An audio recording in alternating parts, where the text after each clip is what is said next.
Hey, it's Ruby. Welcome to today's video. We're going to be doing my January reading wrap up. I read 10 books in the month of January and I did not get through all the ones that I put on my TBR, which is why I did things a little bit differently this month, but I did read 10, which I think is a good number considering that I have been watching a lot of TV. I've been catching up with all my shows, or just new shows really, because I don't have any shows right now, but my husband went on this like subscription spree, and so now we have all these random subscriptions. So I've been watching a lot more TV than usual. I've also been playing a lot of games on my phone, on the Switch. So not a lot of time to read, but 10 books is still pretty good. So I had some rereads this month. I did start some new series, I ended some series, and then I had one singular standalone book. So let's start off with my rereads. I have been rereading the entirety of the ACOTAR series by Sarah J. Maas, and I've been listening to it on audiobook via graphic audio, which is a full cast of characters. You also have sound effects, there's music. At first it was a little cringy, but I've gotten used to it, and honestly, I really like it. I do recommend it if you're going to reread them or just read them for the first time to try the graphic audio. I'm reading them through Hoopla. But yeah, I read the first 3 in January, and I have to say I still like these. Like, I know that when I first read them, I love them. I still really like them. I still rated them pretty high. My favorite is still the same one, which is not everybody else's favorite, but I really like it. If you're not familiar with ACOTAR, we essentially follow Feyre. She is a human who, at the beginning of the series, is living in poverty because her family lost all their wealth. Her dad lost all of his wealth. He used to be known as a prince of merchants, and they actually were really well off, really wealthy, but he does lose all his wealth, and then they are living in poverty, and everybody kind of gives up except for Feyre. And she's 14 at the time, and she has to learn to hunt and to just really keep her family alive because nobody else is even doing the bare minimum. The dad had like his leg broken and suffers like chronic pain and just kind of gave up. And her sisters, one is pretty much useless and the other one's just angry all the time. So as a 14-year-old, she teaches herself how to hunt, and she goes out to the woods. And fast forward, I think she's like 18 at the beginning of ACOTAR, I can't remember, but she ends up killing a wolf, and he happens to be a fairy, and just it goes down from there. Like, all of these things end up happening. I'm not gonna give you spoilers in case you haven't read it, although this has been around for so long that I'm sure you've had spoilers already. But I rated A Court of Thorns and Roses 4 stars. I rated everybody's favorite A Court of Mist and Fury 4.25 stars, and then my favorite, A Court of Wings and Ruin, 4.75 stars. None of these are really 5 stars for me. I don't think any of the books are gonna be 5 stars. I am almost done with A Court of Silver Flames, so yeah, I don't know. I don't think any of them will be 5 stars, but I really do enjoy it. And if you like romantasy, I definitely recommend it. And then I reread one of my favorite books of 2023 because I had listened to the audiobook of Happy Place by Emily Henry, and I said it that I really didn't pay that much attention because oftentimes when I'm listening to audiobooks, I'm doing something else. So I really wanted to read this again and just really focus on it, read it through ebook and pay attention. And I have to say, I loved it even more. I just have such an attachment to this book that I feel like it has become one of my favorite books that I've ever read, which is a bold statement to make from someone that is like pretty stingy with 5 stars, but I just love this so much. In this, we follow Harriet and Wynne, and Harriet and Wynne are part of a friend group that has always done everything together, and they always vacation in Maine together, and they spend a whole week at one of her friends' like family homes, vacation homes. But recently they haven't really been taking the vacation because they're all super busy with their lives. Like they just don't have time to go and do the vacation and just kind of have fun. So they haven't seen each other for a while. But this year they're gonna all get together for the vacation because of certain events that are happening. Two of the friends kind of just gather everyone and literally force them to do the vacation. So they do. And our two main characters, Harriet and Wynn, are part of the friend group, but they also have been engaged for a while, for like 8 to 10 years, something like that. And they recently broke up and they did not tell their friend group. So they go to the vacation, and because of the events that are unfolding, they decide that they're not going to be able to tell their friends and they're going to have to just deal with it, which is very unfortunate for them. But yeah, this is a second chance romance with miscommunication, and the miscommunication aspect really did not bother me the way that I thought it was going to, because I'm not a fan of that trope. I do not like it, but I really loved it. Like, I don't know, I just felt like it made it more realistic, and I definitely related to Harriet. I understood where she was coming from. I understood her struggles with the lack of passion for her job, but not wanting to leave it because she dedicated so much time and money to her profession. And then also the fallout that would happen with her parents, who literally treat her job as like her biggest accomplishment and not wanting to disappoint them. I really, really love this. There is mental health rep that I personally didn't identify with because I don't struggle with it, but I feel like it was done really well and I love it. I can't believe that I reread it so soon, but it's worth it. 5 stars. If you have not read this book, definitely give it a try because I love it. So those were my rereads, but I also started some series, and really I only started one true series. The other one is like interconnected books that take place in the same world. The first true series I started is the Throne of Glass series. It was time. It was time to dive into this and see what everybody is talking about, why everybody loves these books. And let me tell you that I freaking love these. And I'm actually doing a reading vlog while I go through all of these. So it's going to take a while, but I just had to talk to someone about them because I have loved them so much. But I saw that Sarah J Maas recently released her preferred reading order, and she said that her preferred reading order is to read The Assassin's Blade third. So you would start with Throne of Glass, then Crown of Midnight, and then The Assassin's Blade. But I have to respectfully disagree with Sarah, even though she wrote them. But I just feel like Throne of Glass, which was so much more impactful for me and just so much easier to get into, having read The Assassin's Blade first. So I stand by it. If you're someone that wants to connect with the characters that you're reading about, I would do this. If you're someone that wants to kind of live in mystery for a bit and then have it be very impactful, do that. But I'm just not a girl that is going to keep all those tidbits and information in my head for 3 books and be like, oh, I remember that. Like, that's not my little peanut brain. So this was just the way to go for me. But yeah, The Assassin's Blade is comprised of 5 short stories, and I loved 3 out of the 5. So because of that, I rated each one and then took a rating and then bumped it up a little bit. So 3.75s for The Assassin's Blade. But I really do think it's an important book because you really just get so much character development of our main character, Selena. Like, you understand why she is the way she is, why she was raised the way she was raised, and why she does and thinks the way that she does. So I just feel like it was absolutely the way to go for me. Because the way that this ends, like, they have little short stories, right? And they are chronological. The last story just sets up this book so well. I immediately wanted to go into this and I ate this up. I had tried to read this in November, but starting with Throne of Glass, and I DNF'd it pretty quickly because I wasn't invested. Having read it this way, I just flew through this. I loved it so much. I love Dorian.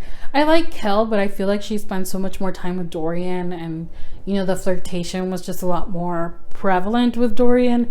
But I feel like in Crown of Midnight we might have Kel be the main flirtation, the main love interest, if you will, since what happened with Dorian towards the end. But I loved it. I cannot wait to see. I'm kind of like wondering what's going to happen in Crown of Midnight. I guess I kind of know, but I'm like, is that really going to be it for Crown of Midnight? I cannot wait till she sees Arobin again, and I want shit to go down. Like, I want her to just, you know what I mean? But I can't wait to continue with this for sure. 5 stars for Throne of Glass. And then I decided to pick up a silly little romance, and I mean that in the best of ways. But I picked up Icebreaker by Hannah Grace. I was a little nervous about reading this book because it is pretty hated. I was reading the Goodreads reviews and people were tearing this apart, but I decided to give it a shot because I had found Wildfire when I was thrifting. And so I was like, well, I'm going to start with book 1 and then read Wildfire. And like I said, you don't have to read them in order, but I would recommend it because this is like our main couple and we get introduced to all the other characters. So keep that in mind. But in this one, we follow Anastasia and Nate. And as you can probably tell, she's a figure skater and he's a hockey player. And in the beginning, the hockey team's ice rink is destroyed for reasons, and because of that, they have to share with the figure skating team, much to their dismay. And that's how our couple meets. And they hang out, they fight, they spend time together, and honestly, I really liked it. I feel like I understand why people didn't like it and thought it was too long, but it was fine for me. If you don't take your romances too seriously, if you just want a goofy, silly, fun little time, then give it a shot because you might like it. And I never really take Goodreads reviews to heart because I just know that I'm not very picky in everything. Books, movies, shows, I'm just pretty welcoming. There's just certain things that make me tick, but this was not one of them. I liked it. I liked both characters, and I can't wait for book 3, which is Henry's book, because he was my favorite. He is on the hockey team, and all the books we're gonna follow guys from the hockey team. So next is Russ, which should be interesting considering he wasn't really a part of the main friend group. He was on the hockey team, but they weren't like buddy.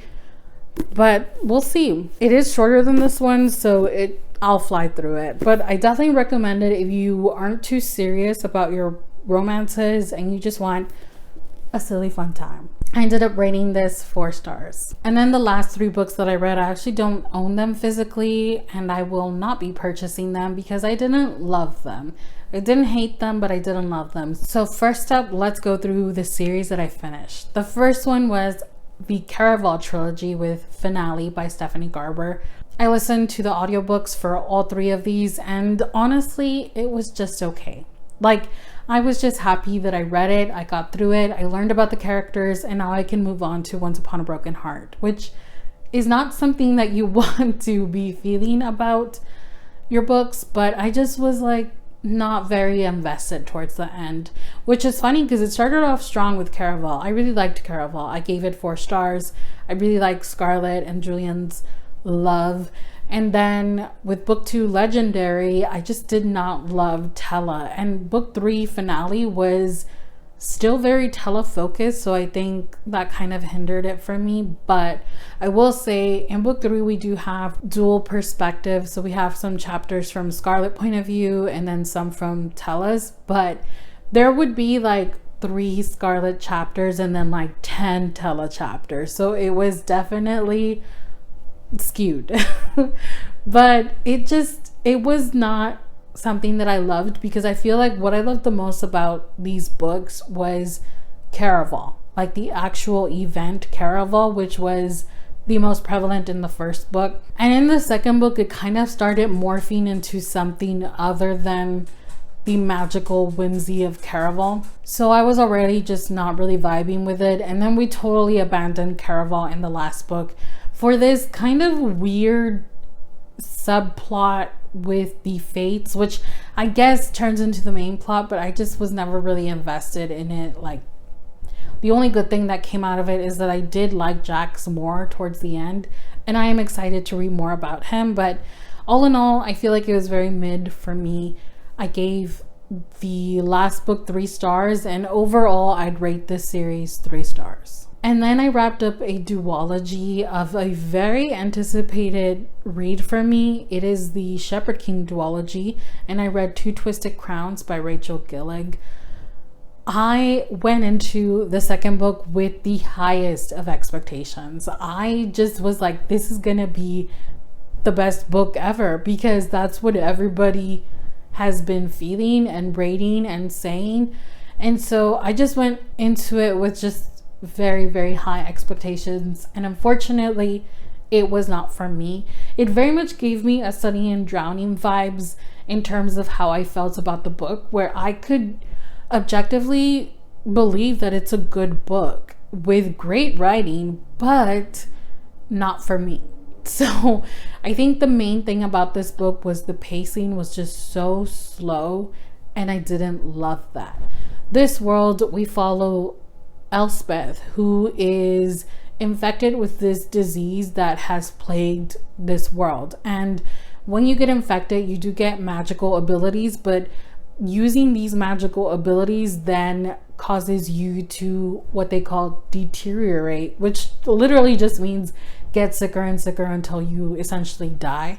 Not everybody dies, but most people do. So that is one way that you can use the magic in this world. The other way is through what they call Providence cards, and this is literally like a deck of cards, and each card has different magical abilities, and you can use these cards and not have it really be detrimental to your health, but there are side effects. So whilst using the cards, there are side effects, but once you stop using the card, you're kind of good. You know what I mean?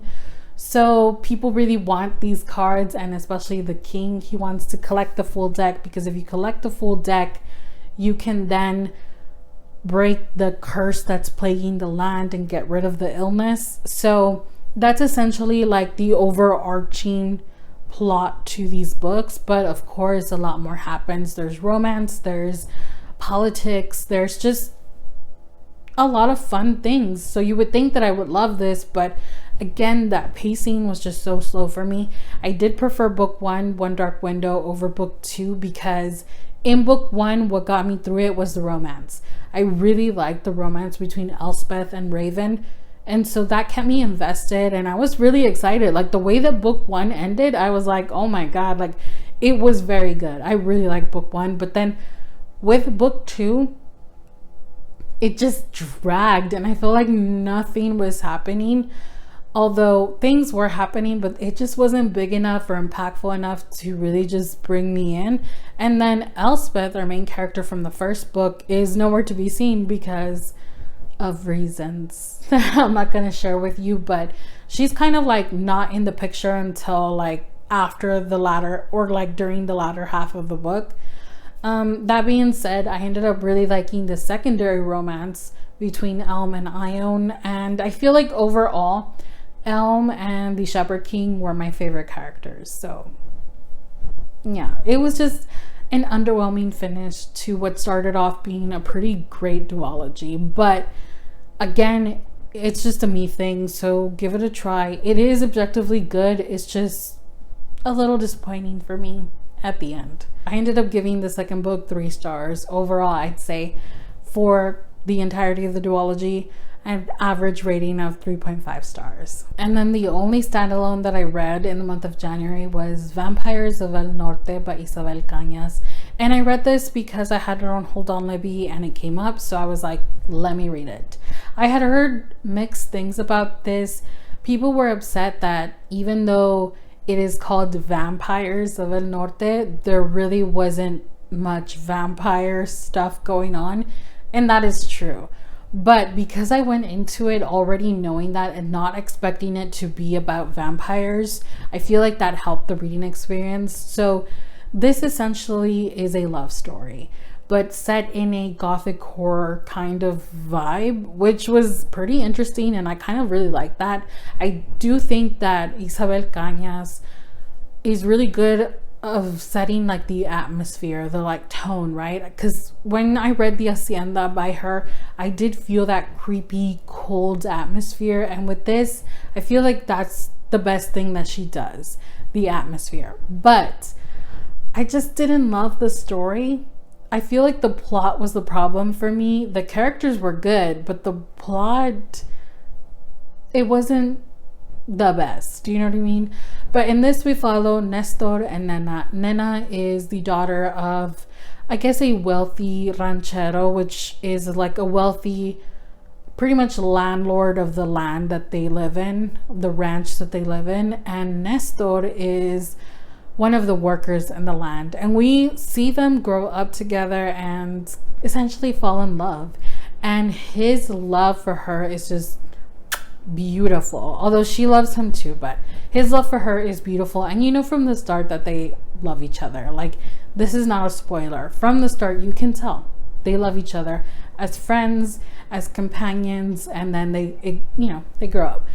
But yeah, a lot of things happen. Nestor ends up leaving his hometown and kind of making a name for himself, and then certain events happen that make him come back home, and he has a reunion with Nena that is just very impactful for him in a good way and a bad way. And they set out on an adventure together through the northern part of Mexico. The romance aspect was definitely my favorite thing about it. The vampire stuff was a little weird. Like, they were weird vampires, and the way that everything unfolded in the end with the vampires, I felt was very convenient and anticlimactic. But all in all, I gave it 3 stars. And that is it. Those are the 10 books that I read. I feel like I had a pretty good reading month, so yeah, hopefully it continues on to February and we have a great reading year. But I've just been really excited. I feel like I've been very energized. I've been trying to do a lot of new things, and just, I don't know, I feel like I'm in such a good mood and really enjoying everything that I'm doing right now. So thanks for spending time with me today. I hope you loved hanging out with me. If you did, give the video a thumbs up. It really helps me out. I'll see you very soon with my bookshelf tour. Bye.